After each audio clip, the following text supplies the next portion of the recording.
less than perfect. So my name is Sarah Johnson. I'm the director of the air quality program in the New York City Department of Health and Mental Hygiene. That if you're thinking, it seems a little weird that an air quality program is in a health department, you're right. It's usually things like the Department of Environment or something like that that houses air quality programs. But we're specifically interested in and thinking about neighborhood air quality and how air quality differs between New York City neighborhoods. To that end, we, back in 2008, we started collecting air quality data and have been doing so since. So we have 10 years of the New York City Community Air Survey, or NYCHA, which is what I'll call it. So that was from December of 2008, and up on Earth Day we'll be releasing our 10th year of data. Of course, if you do the math, you realize that we're actually right now monitoring in year 12. So, there's a lag between when we actually collect the data and we work through it and do the QA, QC and all that before we actually release it publicly. What motivated the establishment of NYCHA was that, we know we are living in an urban environment. We know there are an array of sources of emissions that are of pollutants in the city, from buildings, from vehicles, from power plants and all that. We know they produce emissions of pollutants that the EPA has said, hey, we probably should pay attention to those because they impact health. But then the question was, how does that translate into neighborhood differences in the air we breathe and the ambient air quality? And so to answer that, we designed and established this New York City Community Air Survey, where currently we are sampling about 90 locations throughout the city, throughout the 5 boroughs on these. It's really small, but the photo is in the little yellow circle is these battery-powered sampling units that we collect, where we collect 2-week integrated samples of the main criteria pollutants. So not NO2, NO, PM 2.5, SO2 during the winter, ozone in the summer, black carbon, and that we take that data, we take that monitored data, and so we have data from about 90 sites, and we can look at that data itself and what we know about those locations and understand how the actual monitored data is changing over time. So I wish these slides were a little clearer, but so starting back when the NYCHA started up until this past year, what the monitored data actually tells us. This is black carbon, for example. And this is, we look at sites that are high traffic, high building, high density buildings, what those sites look like over time versus sites that are a little more, we expect there to be less pollution. And then we take this monitored data and we combine it with built environment data, a lot of which we get off of open data, actually, and using a statistical process called land use regression, we are able to predict at unmonitored locations and smooth those predictions and create surfaces so for example, this is black carbon, and this is what the distribution of black carbon looked like across New York City in 2009, and this is what it looked like in 2017. The legends are the same. So we can see that the air quality in general is improving in the city, but there are still neighborhoods of hotspots, neighborhoods that are improving but less slowly than other neighborhoods. Now this data, since we're talking about community science, we produce this data with the hope that it will, and we make it available to the public through various sources that I'll talk about in a couple slides, but with the hope that people will then take this and make use of it and use it in advocacy and in program planning and things like that. And so one of the things we've been thinking a lot about is how to help folks who are interested in doing community science. How can we help them do it better? Now, community science or citizen science, there's a proliferation of low-cost sensors. Folks can, for just even under $100 can get a little personal sensor and be monitoring what they're being exposed to as far as air quality goes. And we want to work with community groups in order to help them do the best job they can do in describing the air quality or the issues of air quality that they see in their communities. And so the NYCHA data can really be helpful because we produce these surfaces, as I mentioned, we put them up on open data so folks can download them. These are like annual average surfaces at a 300-meter resolution. So, but it does give you an idea, if you look at a map of those surfaces overlaid with the base map, it gives you an idea of what, where the sources are, where we have found the hot spots to be. And so, for example, this is some work that was done by a community group out in Williamsburg that we have been working with, who were interested in the issue of air quality near the BQE and the local playgrounds. And so what they were able to do is use the raster surface that's here, so the squares that each have a value in them. That's the NYCHA predictions. And so and then overlaid with that are the orange dots and the green dots. The orange dots are a stationary monitoring network of air beams, and the green dots are some personal monitoring that was done in the average values of the data collected. And what it does is it can, by using the NYCHA data first, it can give an overview of the, air quality in the neighborhood and how it is relative to other parts of the city. You can get a sense of, where you might expect to find high and low values, and so get an idea as what would be a good place to put your community network. And then it also serves as sort of a validation of the community data collected by the community scientists. And so we encourage and we are trying to think about how to make it more available and how to make it easier for community groups who are interested in this kind of data collection to use our NYCHA surfaces that are available on open data to help them design good community science projects. And so, as I said, the NYCHA data is available. It's on open data. We aggregate it to neighborhoods like community districts or some of the other neighborhoods and pair it with a lot of other health indicators and such on our environment and health data portal, which is also available online. Super useful if you're wanting to describe how one neighborhood looks in reference to another neighborhood across a variety of data points, a variety of environmental health issues. And then we also have these neighborhood reports where it dives into one specific community and we've sort of curated, gives a curated set of indicators. And so that is what I have to say about New York City Community Air Survey.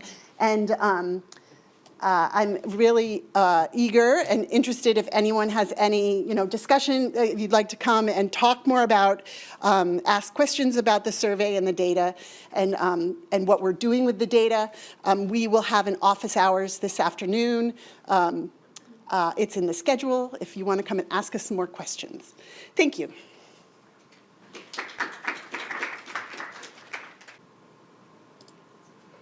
There we go. Hi. I'm Daniel. I am the Economic Development and Technology Policy Analyst with the Manhattan Borough President's Office. You've already heard a good bit about what our office does.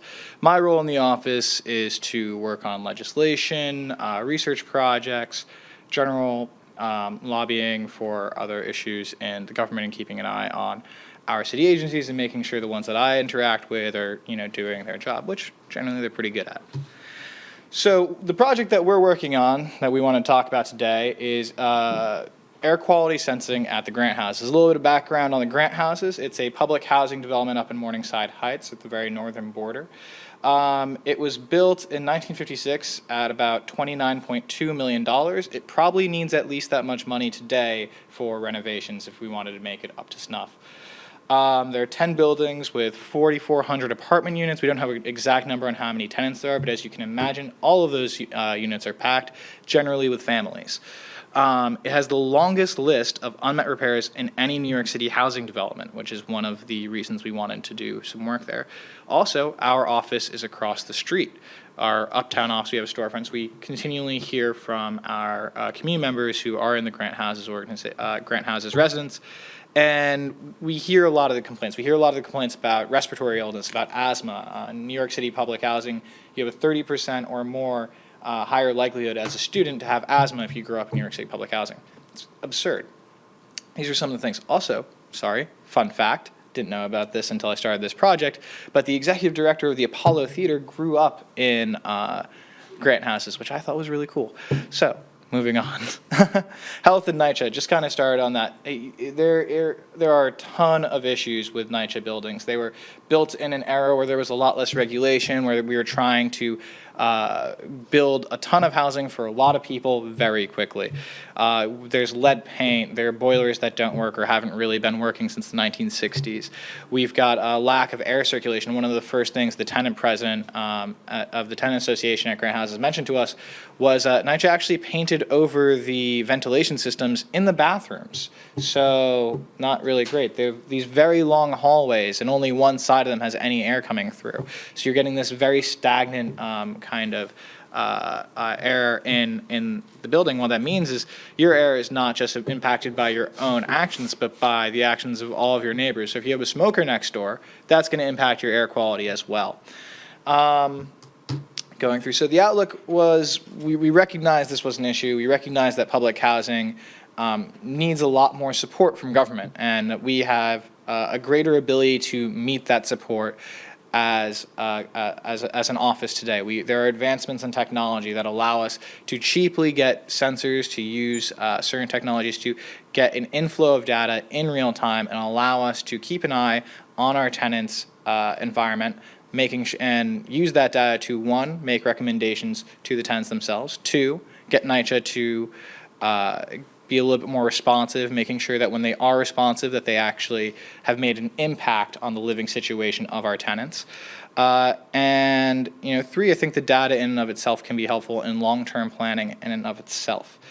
So we partnered with the Grant Houses Tenant Association, the Things Network New York, Beta NYC, CUNY, and WEAC. We've also spoken with Silicon Harlem, who's going to be joining on as a sponsor as well. And the project itself, essentially what we did was we built from the ground up with MCCI, who thankfully donated a lot of this equipment to the Things Network. They have a close relationship. And we built these sensors for this project to measure particulate matter, volatile organic compounds, heat, and humidity. There are a few other things in there that we had originally, but when we spoke to tenants they didn't feel comfortable with, such as light. Light can tell you when people are home, and they weren't very comfortable with that, so we removed that. We had a little bit of atmospheric pressure, but that can kind of tell you what floor you're on, and there was some concern about any response from NYCHA that might be punitive, or there was some concern about that, and these were things that we as we went through the building process of making these sensors that we responded to, and we wanted to make it as easy as possible for residents to participate in the study. So really quickly, because I feel like I didn't actually address what we were doing, we built these sensors and we gave them to tenants to have in their homes. And when I say give, I mean completely give. They are the property of the tenants. We are never going to collect them again. They can have them for as long as they want. Those sensors communicate with a gateway in our office, but I'll show you a slide on that in a second, and send the data to a secure server, which is operated by CUNY. And there, tenants can actually see their own data. We give them a code. We don't, make sure that it's all private, which we'll get into a little bit more later. And they can see how their air quality differs throughout the day. This project is also going to be is acting somewhat as a pilot for CUNY, who wants to make this more of a citywide project on air quality throughout New York City and Manhattan. So it's open source hardware and software. Just want to make sure I hit all these points.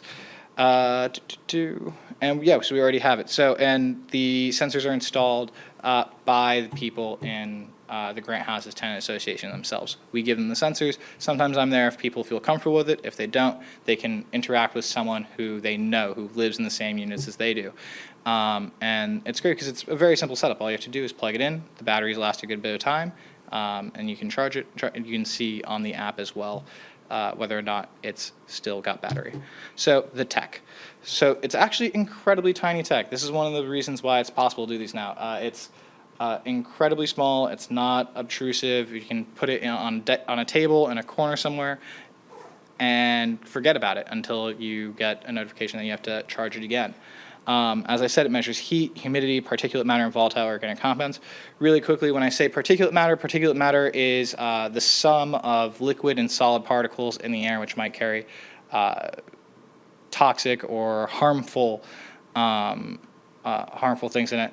Volatile organic compounds are gases that come from products or processes. In grant houses and NYCHA, this is incredibly important because, as I said, a lot of the building materials that were used in the 1940s and 1950s when most of these developments were built, those are not allowed to be used in building anymore. So seeing what the impact of that is on our constituents' health is incredibly important. Our current generation of sensors didn't have that functionality, but the new one, which if you want to later take a closer look, there's a demo upstairs on the 3rd floor where you can play with the sensors themselves, do have that functionality. So I always like this because it shows kind of the relative size of the particles that we're measuring. On the far left, you'll see the average human hair. On the far right, you'll see what we're actually measuring. That's this tiny, tiny microscopic particle. And I think that's incredibly important that such a tiny thing that used to be impossible to measure can have such a huge impact on people's health.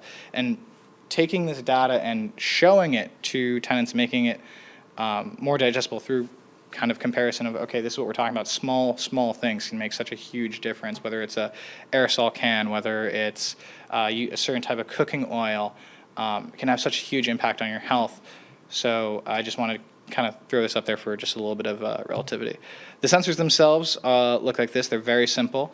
3D printed cases with the with a tech inside. The outdoor sensor we have as a control, which is right outside our office on 125th Street, right across from the grant houses to kind of measure to see what the difference between indoor and outdoor air temperature is. We also have a sensor in our office on 125th Street because it's an updated storefront. It's newly renovated. It's got good circulation to show what is possible. So we can't just say, oh, this is the area, this is the, there's a lot of roads, there's a lot of factories, well, not factories, but there's a lot of roads and highways there. The air quality is just going to be bad. This will allow us to essentially say, well, you say that, but we have better air quality in our storefront. You should surely be able to do a better job in tenants' houses. Moving on, project architecture. So this kind of gives you a visualization of how the sensors communicate with the gateways to the cloudwork and into our application server before being digested by the users. So we have taken lengths to make sure all the information is private, that we don't have any link to any individual participant in our study. But one of the great things with this as well is it allows us to have short, medium, and long-term goals that are met. In the short term, we have our CUNY fellows who we work with Beta NYC, who are going to be able to essentially say, oh, this is a tenant in grant houses, maybe a senior citizen, whose heat dropped below an acceptable level, and immediately inform NYCHA and say, hey, we have proof. And as Gail was saying earlier, a lot of times they'll send a mechanic will go and say, no, the heat's working fine right now. It's great. It was working fine when you got there, but we have proof that it wasn't working in general. Please find out the issue and solve it, rather than letting this continue to happen again and again and again, which is an issue we see constantly. I'm going to move through this, I'm taking out too much time, but this is the dashboard that tenants can log in and see that we can use as well. The moderate healthy qualifiers, essentially our dashboard, it takes in the data and immediately compares it to the EPA standards for indoor air quality, and gives you kind of a rating on how your air quality is doing on that day. We have it for the outdoors and the indoor units. Going to go through this. We have a dust concentration trend, which is just the sum of the parts rather than AQI. This is a dashboard for just showing you kind of the status of your sensor itself. Is it working? Is the battery level there? Do you need any help with it? In which case you can get in touch with me through the Tenants Association, and I can, figure out a way that we can help fix any issues that are occurring. And this is just some more of the dust, and this is some more of the overlays. I just wanted to kind of give a quick visualization of some of the data. And the great part about this is we can kind of expand it in just as much as we want. And as tenants kind of say, okay, this is confusing, can you make this more clear, or, present this in a different way? We can do that very quickly, which is fantastic. So, last thing, this is how it looks when you're on mobile, because one of the things that some people don't always think about is how do people actually access the information.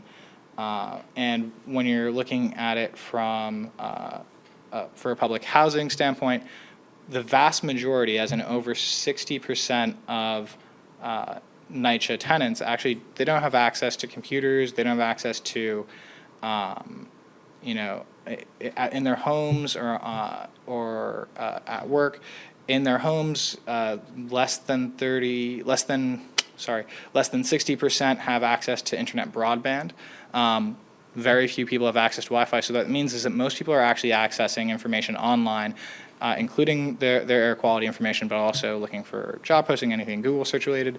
They're doing it on their phones. So we have to make sure that the information is digestible on a phone. So we can't have incredibly small overlays. We have to make it so it's a little bit more manipulable. So we made sure to put a good deal of effort into making a mobile version of the dashboard. I think that's a good overview. I'm going to turn it over to Sadie from Queensbridge Library, and then we can have our discussion. Great.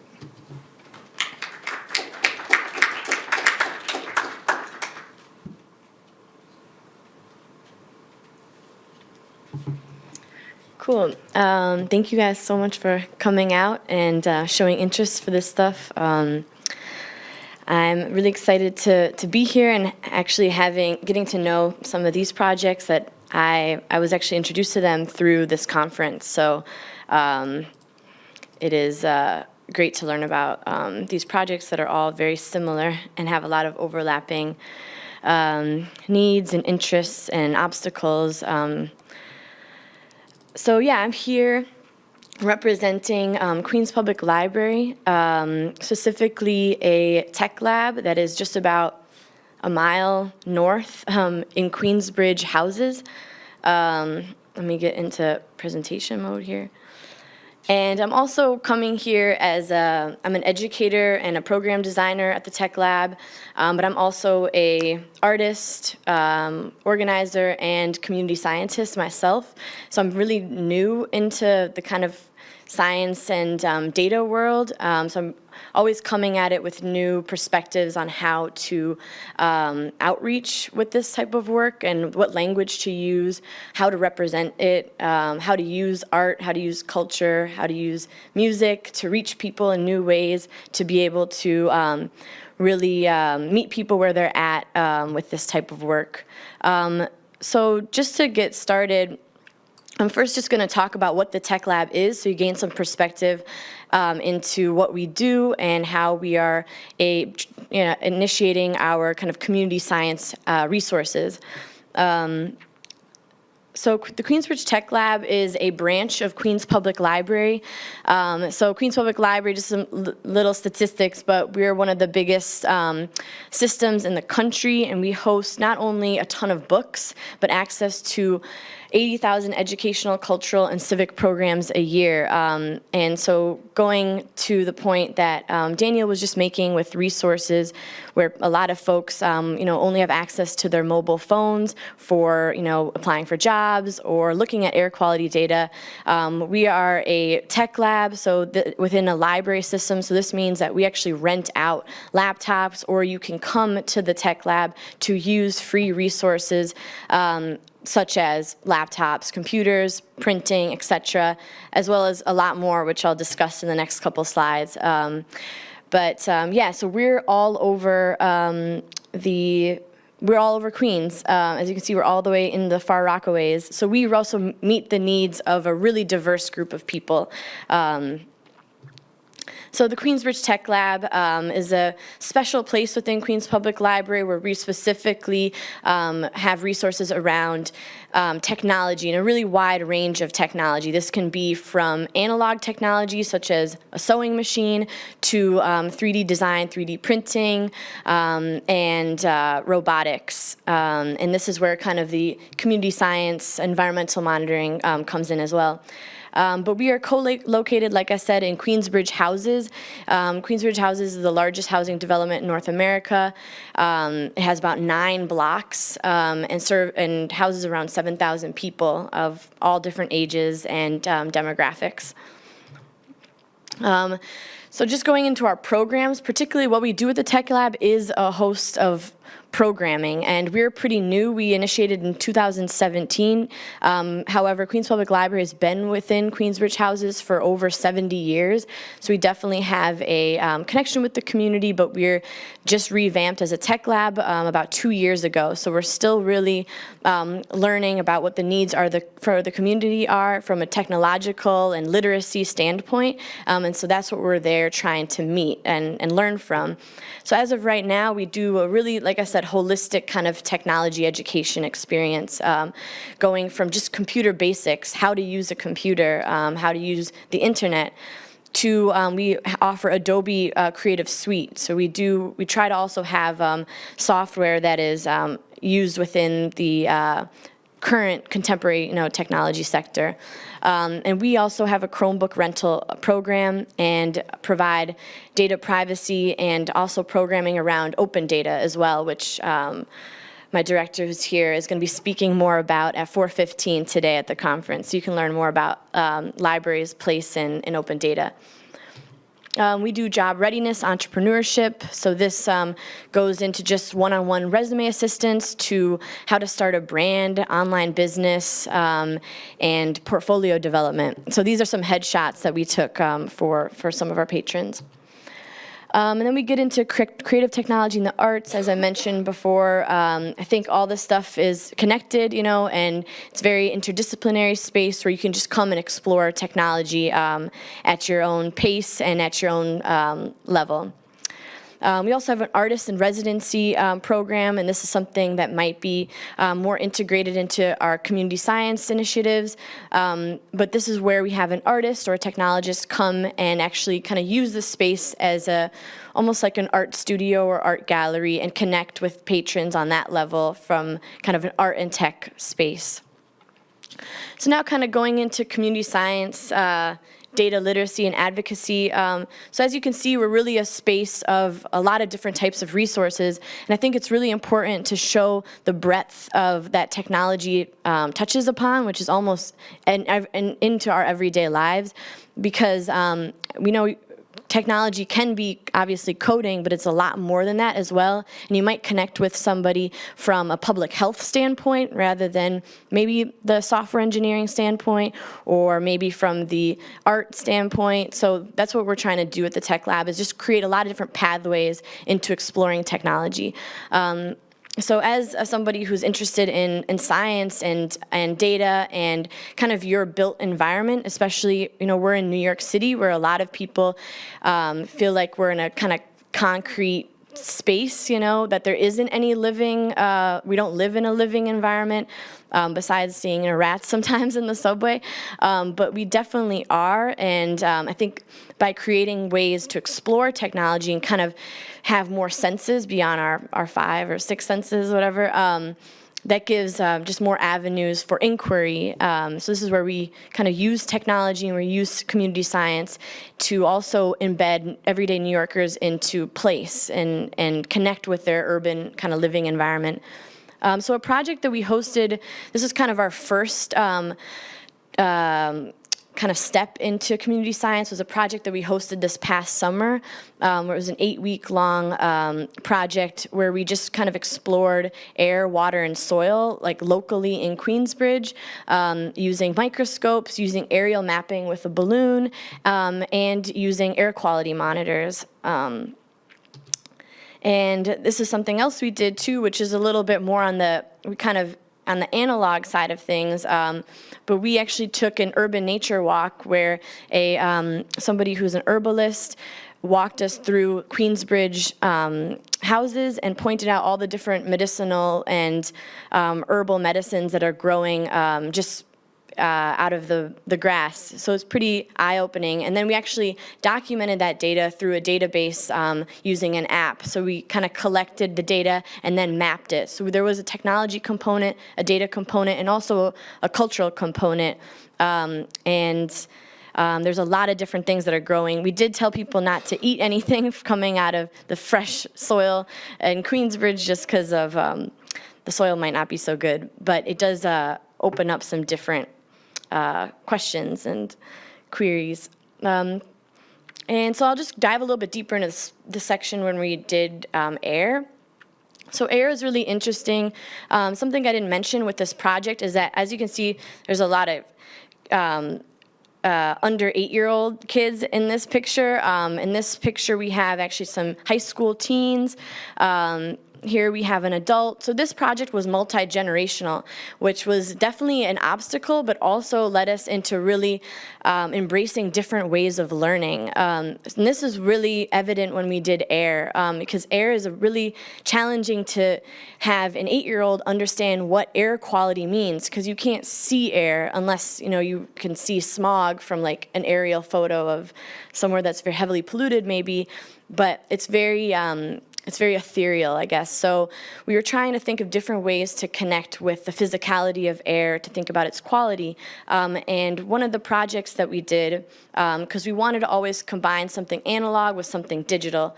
So the analog portion of this was actually creating something called a pollution catcher, which is very simple. It's just a paper plate, or it can be any type of surface like that, where you put Vaseline on it. And when you walk around the neighborhood for an hour, you're going to start to see some particles. And obviously, those are particles that you can see with the naked eye, so they're much bigger, and probably our lungs can filter out those because they're bigger than like you guys saw the image that Daniel had up. But it does get to have you thinking, oh, wow, there's a lot of dust in the air. Oh, when we passed by this construction site, there was a lot more stuff that was collected. So it just creates that kind of physicality that maybe an 8-year-old is now able to understand, but even as us as an adults, we can actually have a better concept of what this stuff means. And even when you clean your air filter, air conditioners are not, I'm not saying they're air filters, but they're kind of act like our lungs in a way. When you clean out the air filter within an air conditioner, you can see all the stuff collecting. So analogies like that, I think, are really important. So what we did with this project was we planned we took a kind of overview image of Queensbridge. This is Queensbridge, and together we created a map of the area we were going to walk on. So I was trying to be as community science as we could. So we did this walk only 2 times because it was more about the educational side of it than really data collecting, and at least with this project. And so while we were walking, we had our pollution catchers, and then we also used the air beam too, which is this device here, which obviously doesn't look like anything, but kind of like a little ghost. But this is what Sarah was mentioning that NYCHA uses in their project, which is basically an optical dust particulate sensor. So the dust actually flows in through the bottom, and then optically through light scattering can count how many particles are in a cubic centimeter, something like that. And then it also measures humidity and temperature as like metadata. So we had these 2 components. And as you can see, we also did a little bit of documentation of like how many cars and trucks, things like that we saw in order to connect with it. But basically the air beam, and I can show what this looks like on the app afterwards, but this is a mobile or fixed sensor, so it's also very affordable and it's open source. So you can actually find the schematics for the technology and build it yourself, which is kind of like the technology that Daniel was showing is pretty much the same stuff that's in here. It has a dust sensor, a small microprocessor, and you can actually find the code for it online, which is really cool. So it's something we would love to integrate more into our programming, is actually designing our own and again, connecting with technology through a public health and kind of community science perspective. And so we just gathered some real-time data, and we got to see it on the app. As we got closer to the Queensborough Bridge, we saw some of the numbers spike up. So it was just a really great educational resource. So once we went to analyze our data, we downloaded all the data from Airbeam as a .csv, which is just a spreadsheet. We really didn't have much data, because we only did it for like 2 days. But it was, again, a really great learning experience. And we had our high schoolers use Excel to do some really basic kind of functions and such, and created this graph. And we saw, as you see here, this really huge spike. And we were doing this on Saturdays in Queensbridge in the summer. So as you guys probably know, we live in New York. There's a lot of barbecues in the summertime. And so when we were looking at the data, we were like, oh, wow, what is this spike caused by? And we were thinking, we were like, oh, it was probably because we were walking by, one of the senior centers that has these barbecues every Saturday. And we were like, barbecues aren't necessarily bad. So it was kind of interesting how this can also be a kind of storytelling piece about a community, and just act as like another form of journalism, like censored journalism. So something we're interested in. Again, this is PM 2.5, so that's the stuff that your lungs can't filter. Yeah, it says up there. And then for the end of our project, we got a really big image of our aerial mapped picture of Queensbridge in order to put all the data on top of in a very community-oriented way, which includes Postit Notes, emoji stickers, and markers. So we kind of created our own key of how we were going to show this data and what it meant. So this is air quality. This is also the different plant identification we found. This is also some water quality stuff we were doing. This is also looking at stuff under microscopes, which we built ourselves throughout the project. So this is not just air quality, it's kind of a bunch of stuff. But it was a great way to come together to kind of think about, okay, how do we want to approach this? And because we're going to hang it up within the tech lab so that people can find it approachable when they walk in and ask what it is. So it still looks a little bit crazy, but if you were to actually see it, you can kind of start to make sense of it. So moving forward from that project has been very much a learning experience, and we've definitely now connected with a lot of different people that are interested in this type of work. And as you can see how we are kind of a technology space that's interested in providing everyday New Yorkers with a variety of different technology resources, we think that community science and data literacy are incredibly important within that. So something we're looking into right now is how to create some sort of a lending library.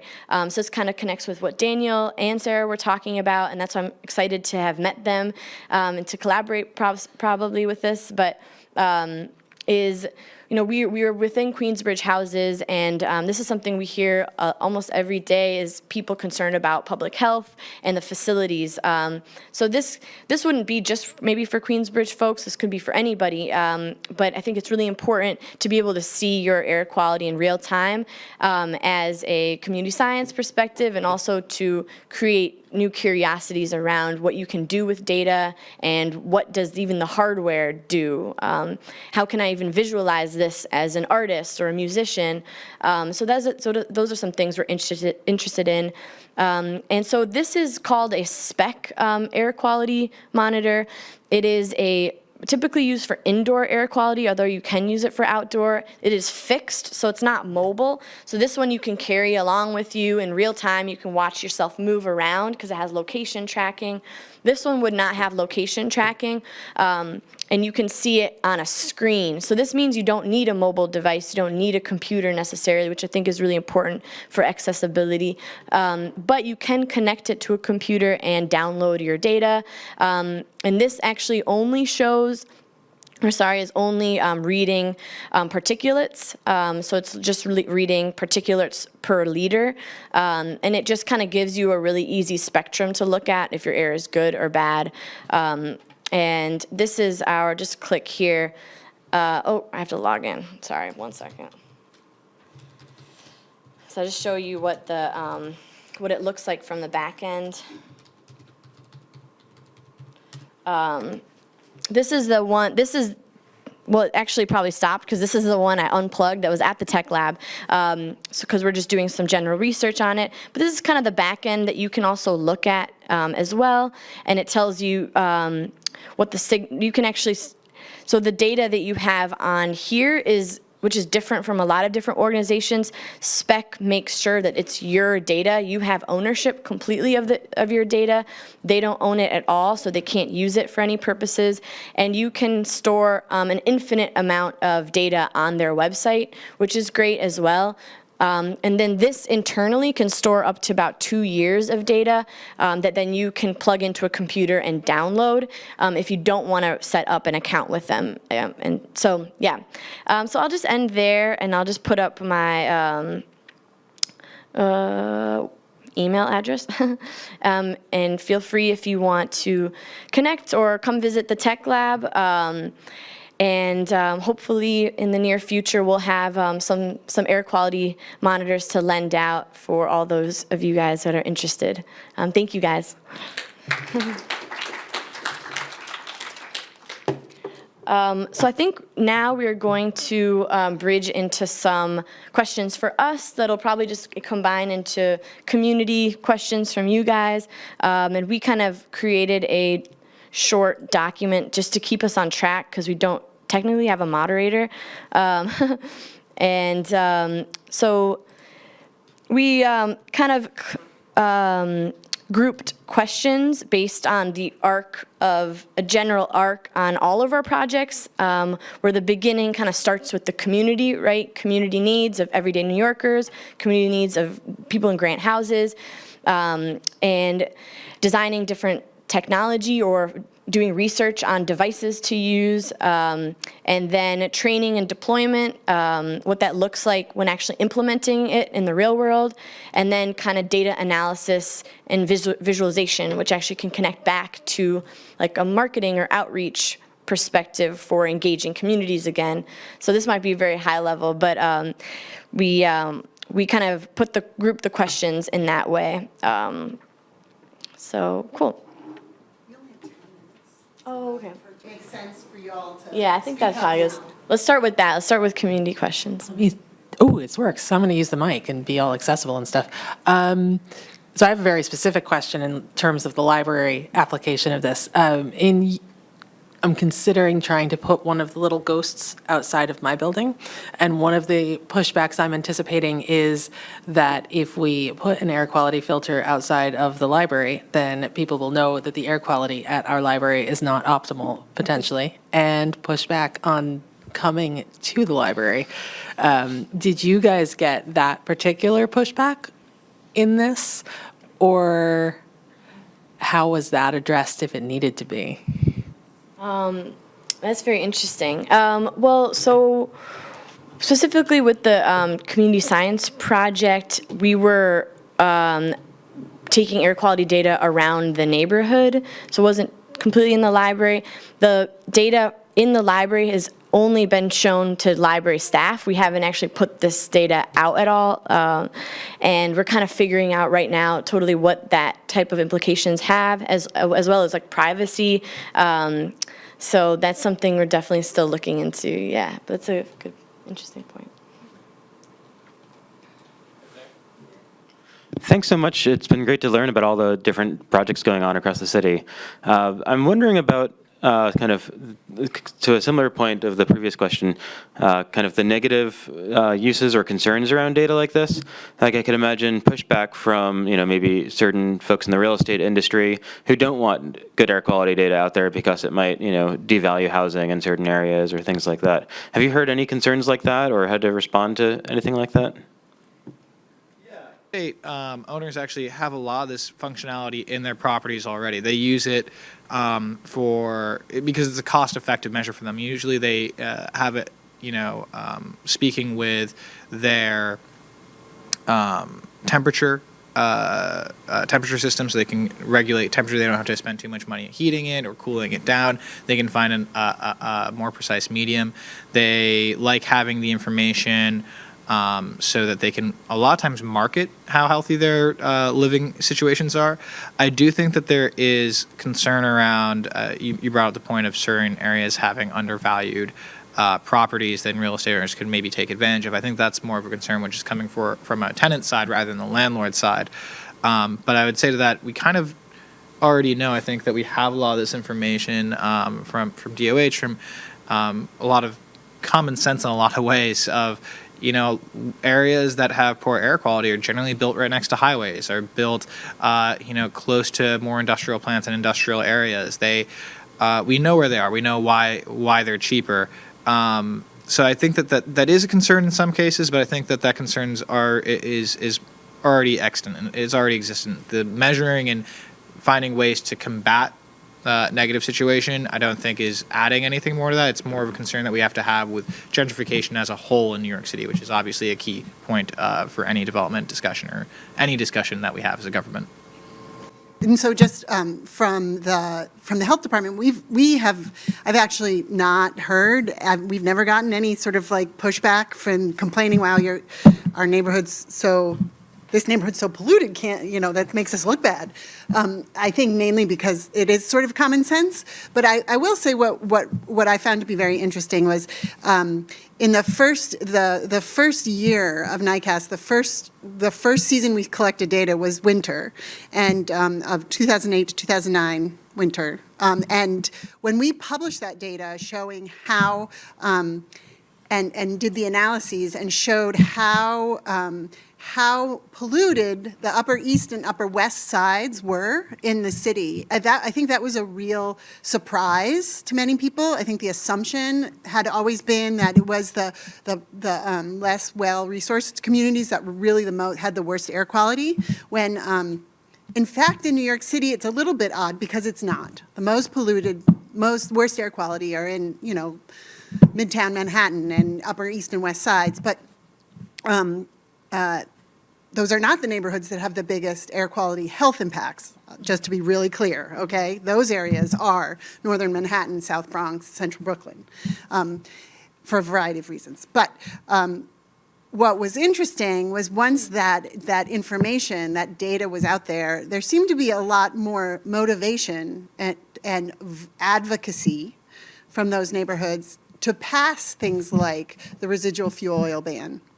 And other mainly that, right? And so it was having the wealthier neighborhoods realizing that their air quality wasn't, was problematic, and that there was a solution. They're like, well, okay, take care of it, right? And so it was interesting that sort of dynamic happened. We're very happy for it because it benefited also, other parts of the city. But so it's interesting. Hi, thanks for the talk. This is great. My question is for Daniel. Have you, thinking about the policy world, have you used the study in any kind of policy-related initiative, legislative work, and what was that?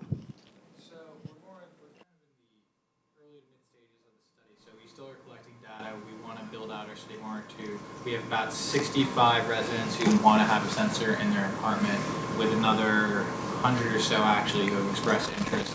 So we still want to build out the study more before I want to take any of the data we've had and bring it into a legislative proposal or anything like that. But it is definitely something that we're looking at. I think one thing that might come out of this is a push for New York City to use new technology in oversight more than they do already. We have productions, a lot of production in the city when it comes to especially the impact of, say, revamping the L line and more subway lines. Having the ability to find the environmental impact in real time of those projects and minimizing the damage that we do to our constituents while we do necessary repairs to our city, I think that's very important. We have lower WAN technology, which is very cheap, very easy to implement in nearly every situation. And one of the things I mentioned when earlier is having this ability to, keep those sensors there. Say, okay, there's an issue. We've identified the issue. We have ability to measure the issue. By measuring the issue, we also have the ability to measure the impact of any changes we have to limit the damage of that issue in and of itself. So we can say, hey, air quality is a huge issue. We recognize that. We've measured that. Say we go to NYCHA, say, hey, NYCHA, you have to do 1, 2, 3 solutions. Sorry. Is this better now? No. So we have the ability to go and say NYCHA has these solutions, and we have the ability to track whether the internet. Sorry. Can you share the microphone? Oh, for the internet. Sorry, internet.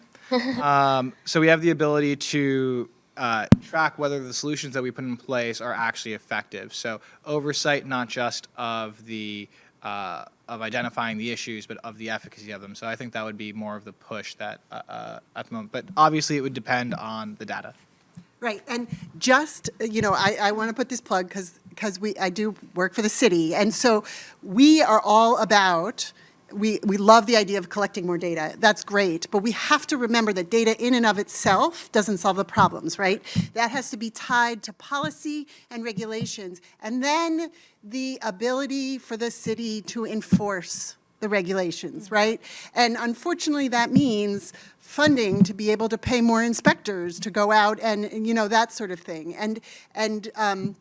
Or other, like with DEP's anti-idling campaign, a system where where the public, it's crowdsourcing the enforcement, right? That's pretty creative. And so it is, while data is the first step, it's only the first step. And then, moving past that and implementing, sustainable and enforceable regulations, is really the key to making the city a healthier and happier place. I'm hearing a cowbell, which I think means that we're a little bit out of time. I think that all the Can speakers I ask here- one more Yeah, question? go for it. Well, I just want to ask a question to Daniel because I just think this is an important thing to touch upon because it's something we saw when doing our project in Queensbridge is the kind of intimidation of some of this type of technology, especially if it's going to be in your household, just because within this community there's a lot of concerns around over-policing and surveillance, and how have you kind of addressed that with community members who are excited about maybe having the technology in their homes, but are concerned about the kind of surveillance or the personal side of that, how it's, I think that's the only one that's working, so I just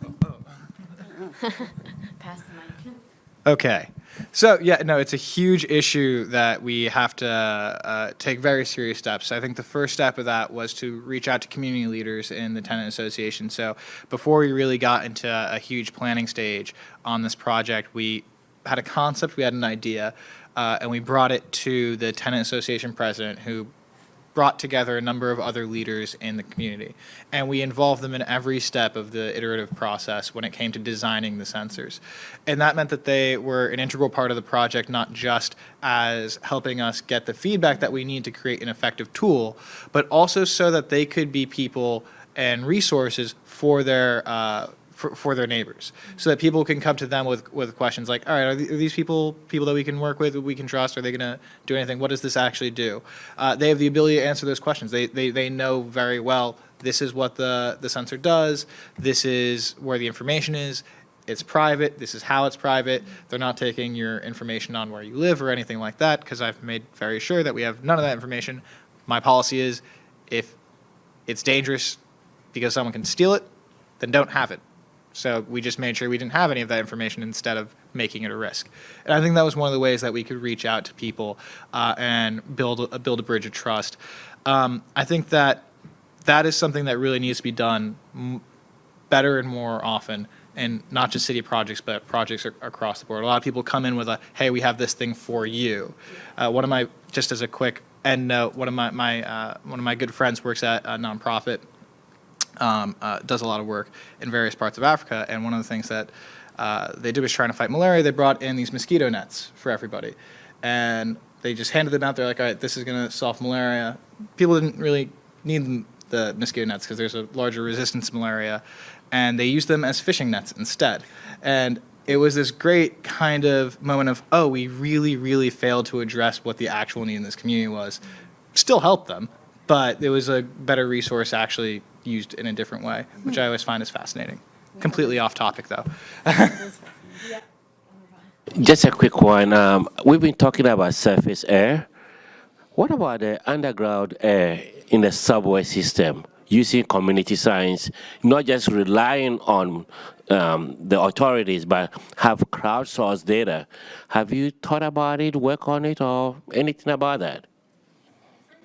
I mean, we have certainly done some, sorry, internet.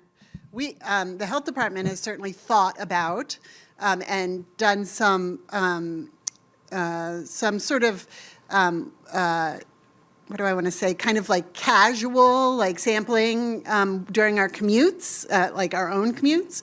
And it's something we would like to pursue. Unfortunately, Columbia has a group, I think it was Columbia, they published a paper where they had done, some sampling in the subways and found the air quality to be of issue. And it's just a matter of figuring out how to work with the agencies involved, the MTA. So it's definitely on our radar. Yeah. So you like to collaborate with the universities if we are interested in doing that with you? At CUNY. I think we would be open to it, yeah. Okay.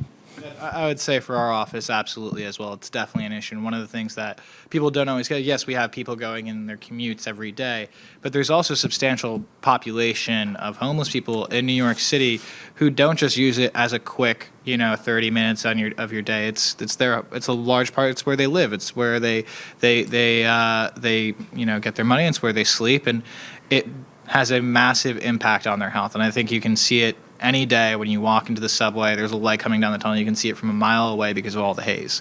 So it's absolutely an issue. It's absolutely something that we've thought about, and just kind of finding the right way to do a study around that is very important. I think that we have overstayed the cowbell. I think that all three of us will probably be around. If you have any other questions, please feel free to come up and talk to us. I'll be around all day. I know I look very intimidating, but I'm quite friendly, so don't be scared.